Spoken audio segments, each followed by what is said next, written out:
always miss the best part of us. The best part of us. Em uma verdadeira corrida de investimentos, países como os Estados Unidos e a China estão investindo entre 350 e 400 bilhões de dólares ao ano no seu desenvolvimento, porém com visões bastante diferentes, né? Nos Estados Unidos, 96% dos recursos eles vêm do setor privado. Na China, 88% tem origem no setor público. Enquanto isso, a Europa investe uma pequena fração desses valores e se concentra na regulamentação cuidadosa, que pode tanto proteger os cidadãos quanto estrangular a inovação e aumentar os custos. As discussões desse tema aqui no Brasil são ainda muito dominadas pelos eventuais riscos e o país parece se esquecer das imensas oportunidades que existem, que estão envolvidas no tema, e do quanto teríamos a perder sem uma inteligência artificial desenvolvida no Brasil e para o Brasil, considerando as nossas necessidades e peculiaridades. E para nos ajudar a entender o termômetro e as perspectivas desse debate, nós temos hoje aqui convidados muito especiais. Chamo ao palco Marco PIERANI, diretor de Public Affairs do Grupo Euroconsumers e criador do Euroconsumers Forum. Marco, por favor. STEFANO FRATTA, diretor global de Advocacy e Política de Privacidade da Meta, também presente aqui conosco.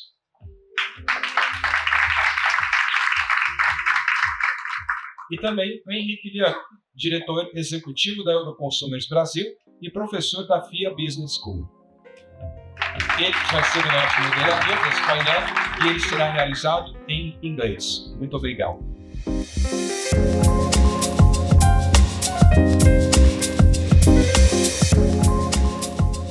Muito bom dia a todos. Thank you very much for being with us. I'm a little bit embarrassed to be in the middle of the two most important people of the panel. And I was introduced with a double hat as Euroconsumers and as FIA Business School, and I will start explaining why. As Marcus said, few issues are more strategic to the country today than digital platforms and artificial intelligence. So I'm very proud and happy to announce that Euroconsumers and Meta have partnered in order to produce content and help Brazil to make good policies, governance, and regulation in artificial intelligence. We have a project in Europe. They are supported by another global market player named Consumers Leadership Academy. The aim is the same, to produce content on the digital economy, and it's done in partnership with important business schools, like Bocconi in Milan, Nova in Lisbon, and the King's College in London. So we're doing more or less the same. We are partners, Euroconsumers and Meta and FIA Business School. So we are launching the initiative here today. It will be followed by a short social media campaign, and in March 2025, we'll have a high-level course for jurists, managers, government, with European and Brazilian executives and professors in order to produce a white paper with our sense and sensibility in order to be delivered to the governments, to decision makers. So this is very important for us. We have been talking with Meta for such a long time, how to do it, how to better do it in Brazil, because every time there is a new technology, the United States and now China look at the opportunities, how to make it good business. Europe, not so much. Sorry, Marco. Europe looks for good regulation, which is also important to innovation and welfare of citizens. And Brazil sometimes gets the worst of both worlds. We tend to over-regulate and we lose business opportunities. So we have a great chance now in digital platforms and artificial intelligence to try to do things different, knowing that there is no one regulation that fits all models and all countries. That's not true or that's not at least very accurate to say that Brazil has no regulation for digital platforms and artificial intelligence. As Vitor Hugo do Amaral said, we have probably the best consumers code in the world. We have a very good law for data protection based on the European GDPR, and you have a very strong competition law.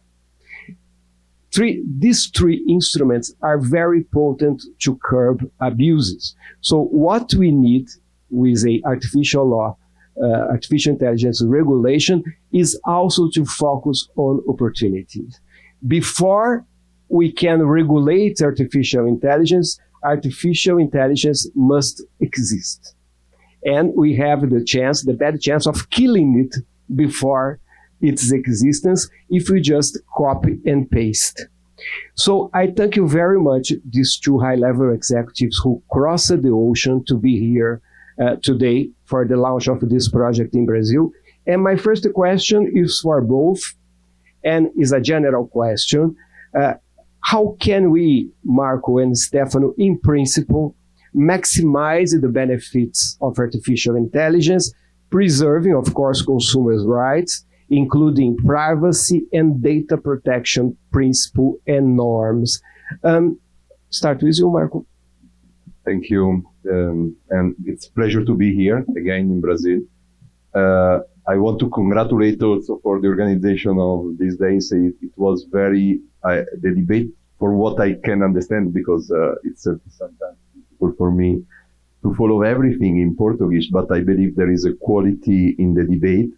And moreover, I see that you are implementing here as Protest and Euroconsumers Brasil a track that is very important for us as an international organization to intensify the relation with the relevant stakeholders in the market, which are institutions and also corporate interest, of course. So I want to congratulate you, but also Fabio Zacarias, the country manager of Brazil, and I expect that you keep on doing this in the next future. So coming to your question, first of all, you say, sorry, Marco, because Europe, thanks God, I don't bear any direct responsibility on that. Although sometimes in the geopolitical games, if you don't have investment or capacity to invest, you can use tools to compete that are more, where you are more skilled. So sometimes it has happened that Europe has used legislation in that. I don't say this is very efficient, but I say this has happened in the past. I remember I was here in Brazil, in Sao Paulo, more or less 5 years ago, and that conference, we were saying, para melhorar o presente é preciso sonhar o futuro. It was 5 years ago, and the meaning of that was, as a consumer organization, our mission is to make the life easier for the consumer daily. In their choice in the market, we support them doing that.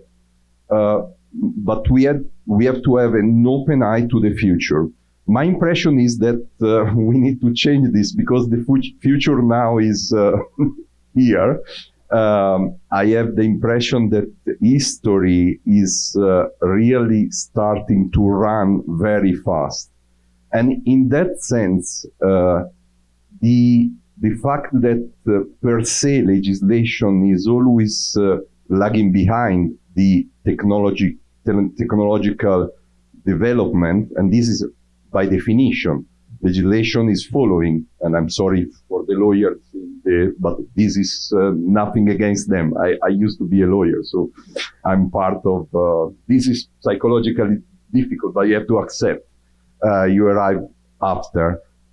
So the fact, this is a definition. Legislation arrive late and in a framework that is probably when the legislation has to be implemented and executed already defining things that are not fitting anymore the scope.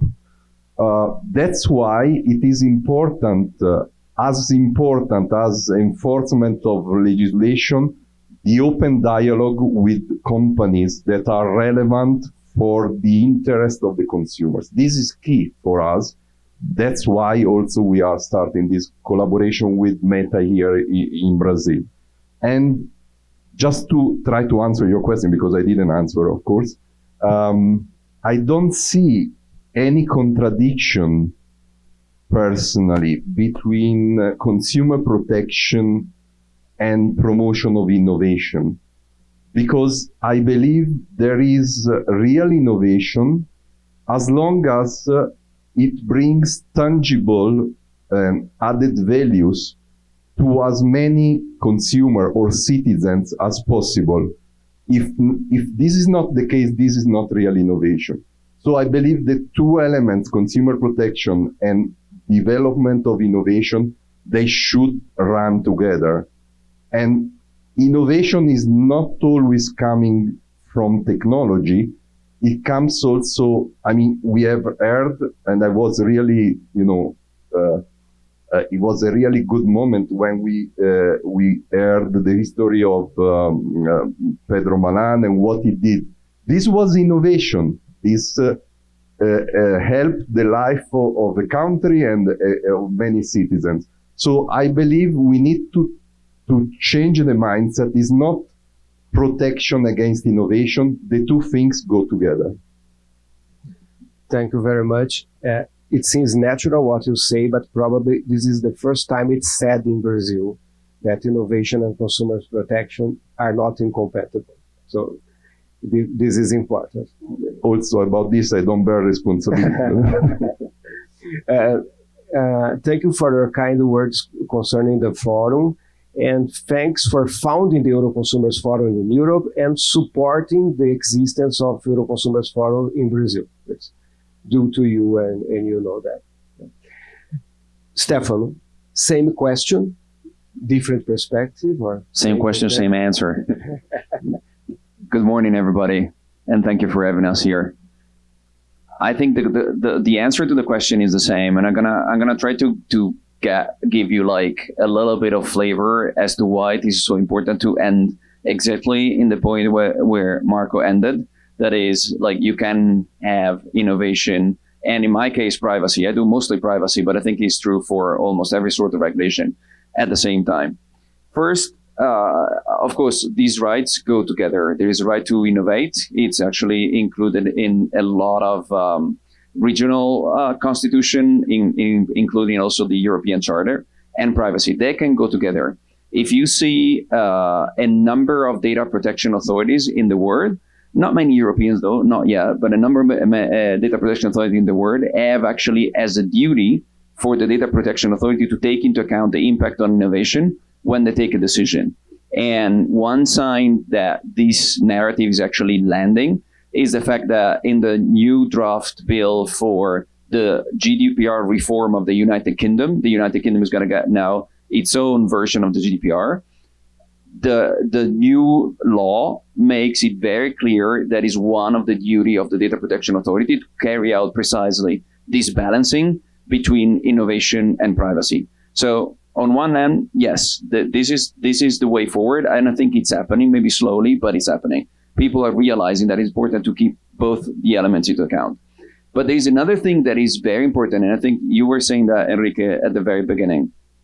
That is that if you want to truly and properly regulate, and if you want to achieve like the right balance between technology and privacy or regulation in general, you first need to understand the technology. You first need to understand what the technology is about, the impact it has on a market, on a country, on a society. And if you think of it, it was my experience in Europe like 4 or 5 years ago. You remember when like blockchain was the technology. Now we're all talking about Gen AI. A few years ago, it was blockchain. And it was exactly the same dynamic that we're seeing today. Like at the beginning, when blockchain came out, most people in Europe were saying, oh, this is not compatible with GDPR. Blockchain as a technology cannot be compatible with GDPR because of the fact that it's like, because of the distributed way in which the data is stored rather than a centralized way. By itself, it makes it almost impossible to comply with a lot of GDPR rights. The reality was that after like a couple of years of debate, you will see that the whole discussion was settled, that all the data protection authorities in Europe agreed that it is possible to have to deploy blockchain technology in Europe and still comply with GDPR. And I think we're going to get to the same point. We're actually getting to the same point when it comes to AI and Gen AI and data privacy. But the element of the ability to understand the technology is critical. And so if you allow me, I'm going to spend like just 1 minute to give you a quick overview of how this translates into understanding Gen AI versus understanding, the concept of big data that we're all used to. By the way, our colleague James is going to give like sort of like technical masterclass this afternoon, I think, at 5:30. I'm not going to do any of that. I'm just going to give you like a very, very simple overview. But just bear with me for a second. The first thing you need to understand when you talk about Gen AI is that Gen AI models are not databases. They are not built as a database where there is like a name or surname or like a user ID and attributes attached to that identifier. That is not how these models are built. These models are built in a very, very different way. These models are built to actually aggregate information, data, and generalize learning. So think of a very simple example. My son is very much into football, and the other day he was playing with one of the very famous chatbots that are available, and he was asking who is the best, with the word best, soccer player, and the answer he got was Messi. It's an answer that a lot of people in this room are going to disagree with. But basically, the model said it was Messi. I also disagree because it's Roberto Baggio, not Messi. And I still think that Italy should have won the 1994 World Cup, but this is not the topic of today's discussion. The reason why the model answering that way is not because the model understands the question in the way we would do. It doesn't understand what we're asking. The model simply saying, every time through all the materials that are being fed to me on which I've been trained, statistically, when I see the word best, and then I see the word football, and then I see the word player, what statistically come next after that is Messi. This happens if you're training only on Argentinian data. If you're training on any other data, it's not going to be Messi. But it's a purely statistical exercise. And that is very different from what we have in normal databases. It's a completely different approach. So think of it, and I'm going to leave you on this point. Think of it on a different example to understand the difference. It's like if you want to build a chair. And so what you do is you say, first, you read a lot of books about building chairs. And you see a lot of pictures about chairs. And you learn a lot. That is the training phase of a model. You absorb a lot of data about chairs. Then you actually have acquired the knowledge of how to build the chair. And then at the third step, you actually start providing output. That is, you start building chairs. That doesn't mean that when you start building chairs, you're actually replicating all the information that was given to you. You're not doing exactly the same chairs. You're not making copies of the chairs that you had before. You're not making copy of the material you used to train yourself. You're just learn how to do it, and then you apply it in a different way. And last thing that I think is very relevant for this debate, just to give you an idea of how different it is, this technology, in comparison with anything else that we've seen so far, and how difficult it is to apply the same principles in terms of regulation and privacy to this technology, is the sheer volume of data that you have in this technology, in Gen AI models, in comparison with the past. If you think of Llama 3 is not our last model, is the previous model. Llama 3 is a model that has been developed and has about 15 trillion tokens. Tokens are like linguistic fragments, like little piece of data. They are in the model. There are like 15 billion of them. If you think, it has been calculated that the largest public library that exists in the world, that is the US Congress Library, if you put together all the documents and all the books and all the materials that they have, it gives up to 3 billion, like less than a fifth. And so even if you wanted to try to find a specific piece of information within that model, it will be the equivalent of saying, I want to try to find a specific grain of sand in a beach that is 60 kilometers long. That is like the amount of information that is. So just to give you an idea, like when you approach this problem, when you approach like how you apply privacy and privacy rights and user rights and many other rights to the Gen AI world, like the situation is so different that the first step is really to try to understand, have a proper dialogue with the industry, as we're doing now, with the stakeholder, and understand the technology, understand the impact it has. And then after that, you can start thinking, okay, what is the best way to regulate this? Thank you so much, Stefano. It was a clear explanation despite the messy and that's a very unfortunate concern of the football player, but okay. Through these initial remarks, very different and complementary, I take they are not incompatible, which is a good news. Otherwise, our partnership would be would have a short life. So we don't have this problem. Let's go deeper in the Brazilian context now. So both of you are global executives. You know the world and you know Brazil. And I want to know, how do you see the specificities of a country like Brazil, a mid-income country, where consumers need free versions of programs and small companies also need free tools to thrive and develop their programs? How do you see programs and platforms in small companies or individual consumers? What is the trade-off between free services that rely on the use of data? Are free versions fair enough to consumers? And how does that relate to using data to train AI models? So now I start with you. Okay. Lots of questions. Lots of questions, and I think it would take us like a long time to answer all of them. I think we can start by focusing on probably what for me is the key element when you take into account what you just said. Talk about a country where consumer actually rely on free services, where companies are where there is a lot of like small and medium-sized company. I think when you put all these elements together, the clearest answer is using data for personalization, for personalized service, is good for the user and is good for society, is good for companies. And that in particular in countries like Brazil. I brought some numbers to give you an idea, because that is something that I don't think we discuss enough in terms of the value that personalization and that data brings to society, brings to user. So this is like some data that we collected in different surveys, like in the last few years. Then first, like 71% of consumers expect companies to deliver personalized services. The majority of people actually do understand the role that their data plays in this online environment.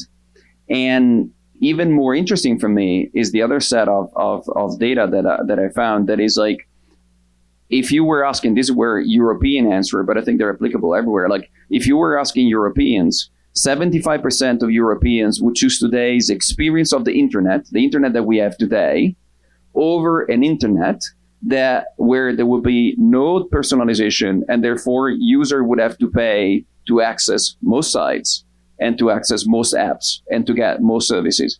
I think 75% of the users say that using data to give them more relevant ads, more relevant experience is actually the right trade-off.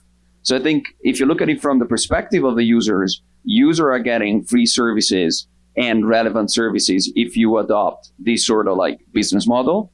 And then I also think it's very important, that is also something that we do not discuss too often, the impact on the businesses. Because it's also something that we studied in depth.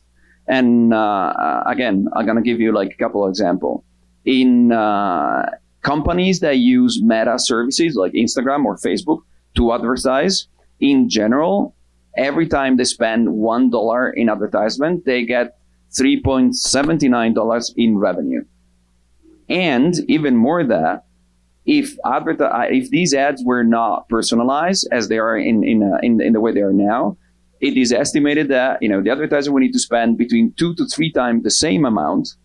2 or 3 times the amount to actually obtain the same result. So it will be a lot more expensive for that.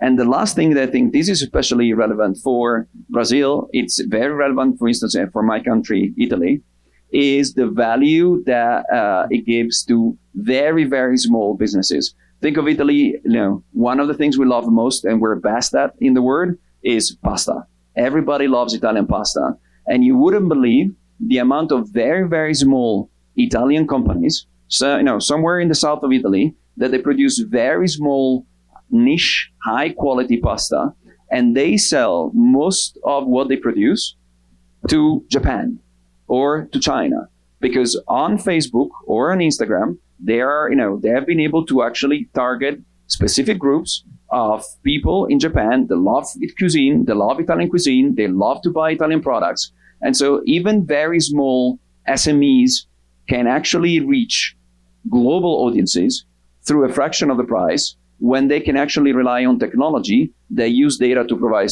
free services to people. So I think it's actually the answer to your question is yes, like these sort of free services, they generate great value for users, company, and society alike, and it's definitely something that we want to promote. Fantastic. If you ask the robot what's the best pasta in the world, what's the answer? The best plate, you mean? The best pasta. Tortellini. Tortellini. I come from Bologna. Do you agree, Marco? Yeah. Okay. Yeah. You quote lots of data to talk about data. How to live with that? Okay. Marco, up to you now. So I believe you asked about this trade-off, and you related to Brazil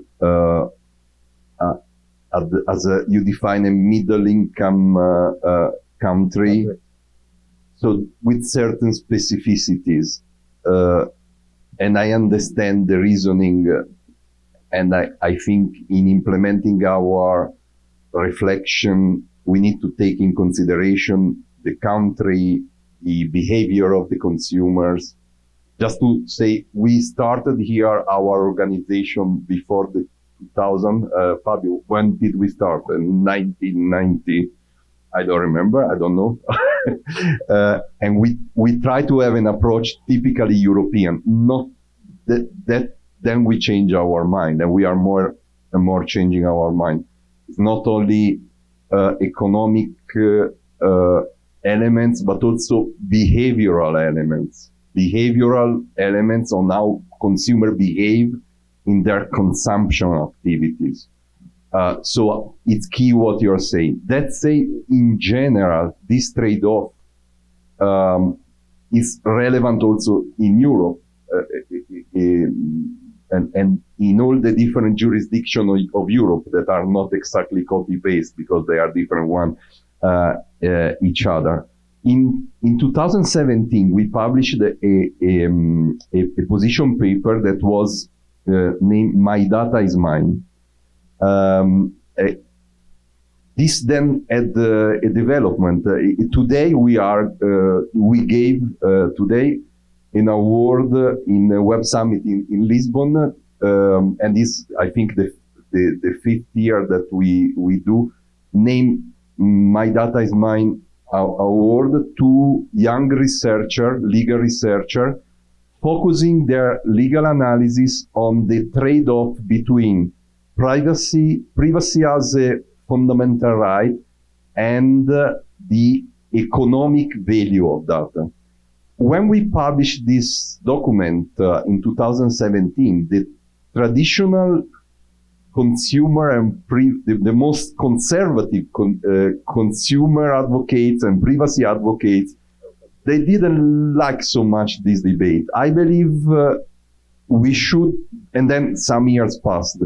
I believe now we are more largely aware that it is important, at least as a consumer organization, not only to consider privacy as a fundamental right, but also protecting the consumer interest, the economic interest that consumer confer to the market with their data.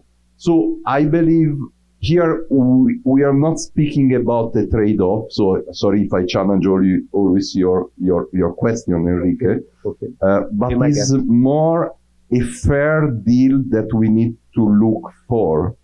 and it should be based on awareness, transparency. Consumers should be aware that they are entering in a sort of a deal, and they should be given the possibility to choose.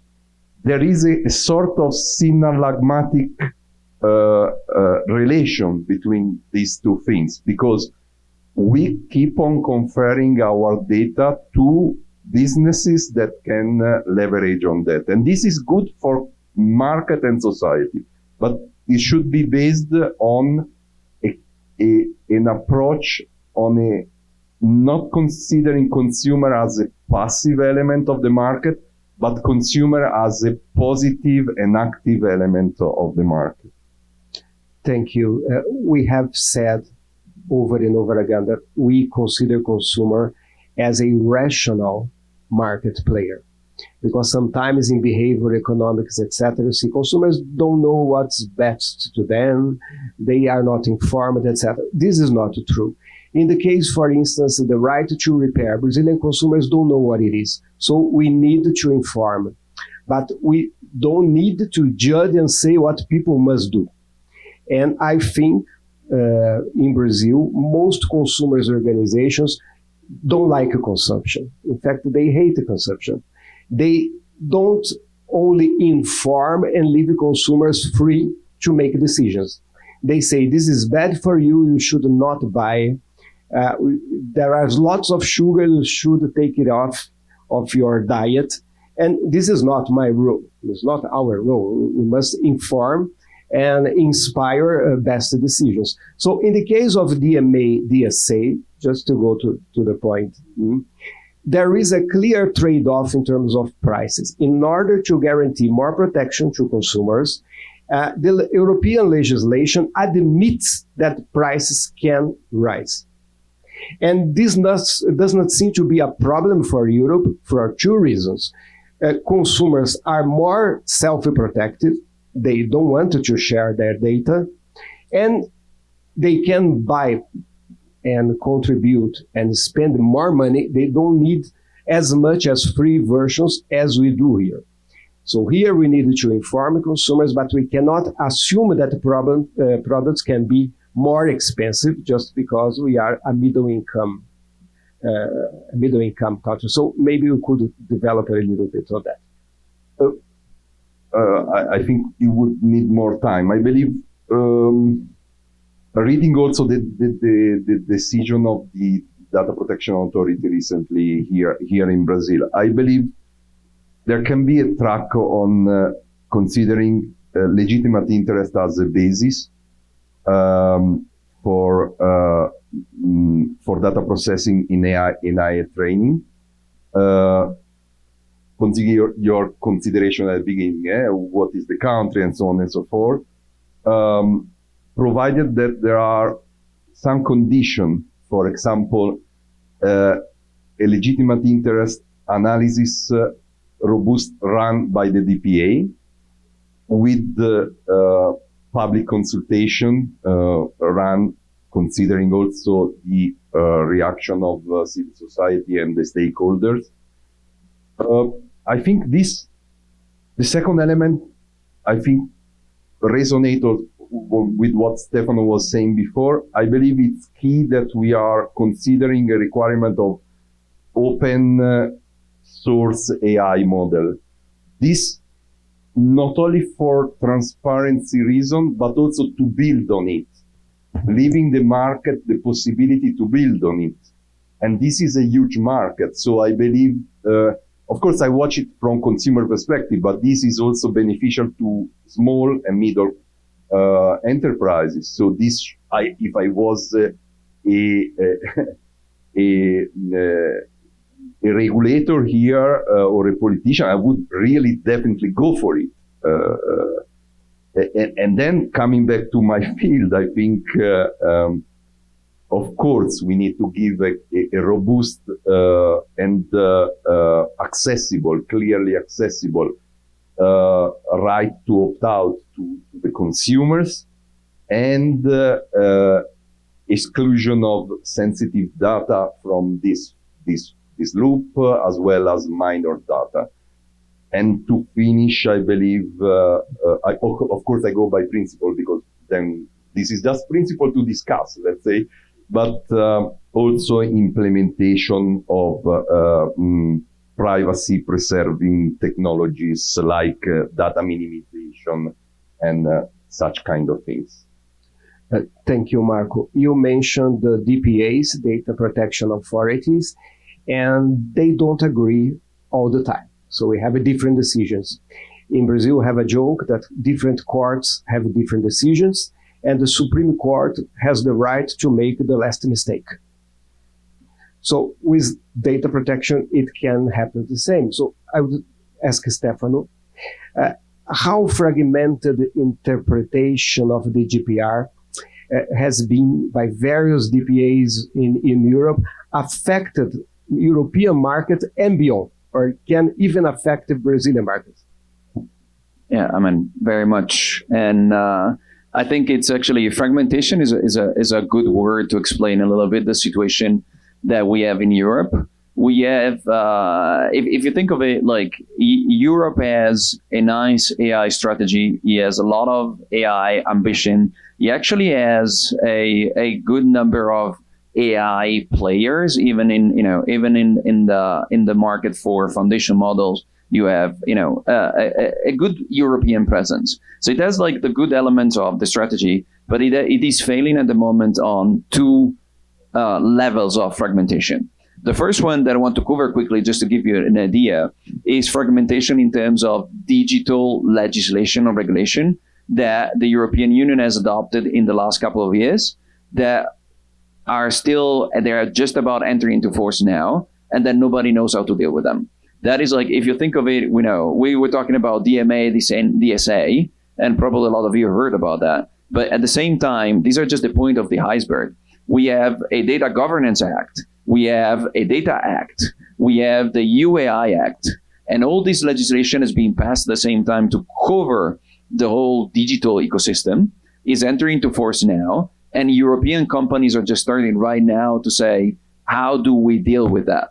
Just to give you an idea, I think you remember we're familiar with the problem that we had 1.5 years ago, 2 years ago, between Europe and United States in terms of international data transfers and the transfer of personal data from the EU to the US.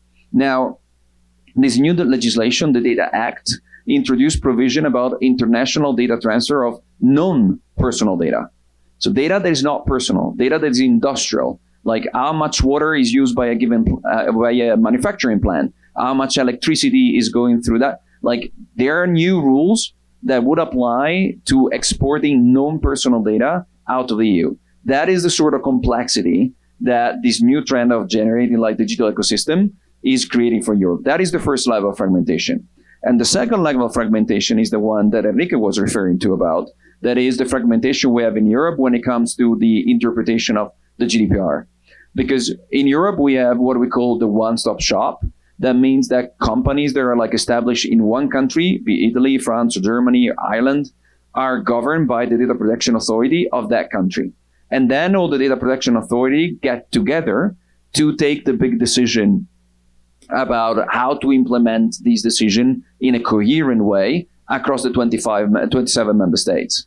The reality is that that mechanism is not working particularly well at the moment. It's pretty slow. And so when it comes to the issue of model training, at the moment, neither Meta nor LinkedIn, Microsoft, nor Twitter is actually able to train model with European data, because we still have a decision pending from the Data Protection Authority Board. And this process has been going on for a long time.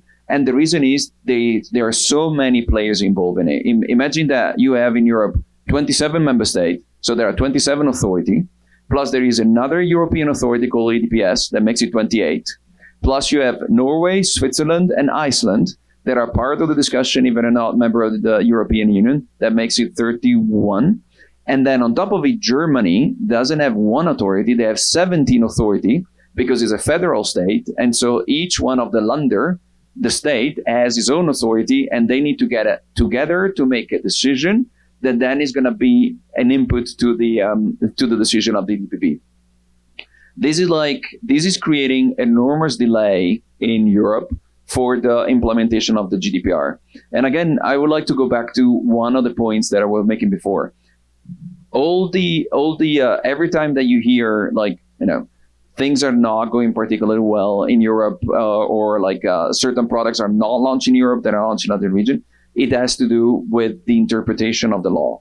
It's not a GDPR issue. It's not about the fact that a new law is needed to cover a certain aspect. It's really that there is no clarity on how to interpret the existing regulation.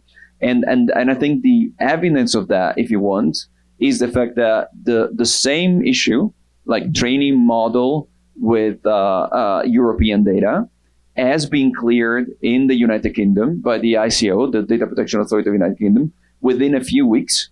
And the United Kingdom has exactly the same legislation, word for word, than the European Union. The United Kingdom hasn't changed the GDPR since they Brexited the European Union. It's exactly the same law, word for word. They clear the whole this debate within a few weeks. And then in the European Union, we expect a decision from the DPP at the end of December, and maybe like a green light in spring 2025. So it's in the context of having all this competition between, US models, Chinese model, all the development of Gen AI. It's basically 1 year goes by and no model has been trained with European data. That is an issue. Thank you very much. The headline, when we reach the red line, yeah. Thanks God, in Mercosur, we have a much simpler governance. We are only 4 full members, Brazil, Argentina, Uruguay, Paraguay. New things start usually in Brazil. Then Argentina disagrees. Then Uruguay and Paraguay follows Argentina because it's already translated into Spanish. So it's much simpler. Okay, diplomatic jokes apart. We're coming to the end. So, Marco, what are your summary in few points of how you see for consumers the best governance in artificial intelligence in general and for Brazil in particular? I think I don't return to what I gave some bullet point before for what it concerns Brazil.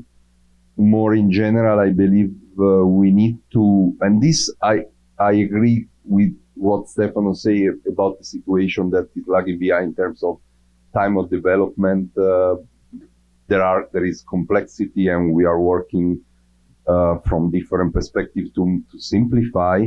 I believe we need to have also from different perspective the capacity to, from different angles, to empower the consumer to be an active element in this debate, because I don't think we will solve all this debate with legislation or decision of data protection authorities. We need to make this a bit more concretely perceived in the interest that each single consumer or each group of consumer organization do in their daily life. This is exactly crucial in our life today and in the next future.